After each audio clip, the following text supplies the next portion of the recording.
Easy speech on good habits for kids. Get up early in the morning. Brush your teeth twice a day. Take a bath every day. Comb your hair neatly. Eat healthy food. Wash your hands before and after eating. Respect elders. Finish your homework in time.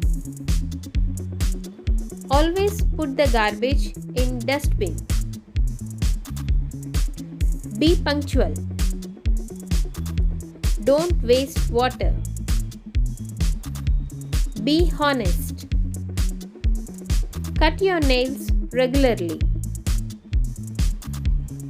Have a positive attitude. Play outdoor games. Cover your mouth when you sneeze. Drink lot of water. Pray to God every day. Thank you for watching this video. For more videos, please like and subscribe our channel.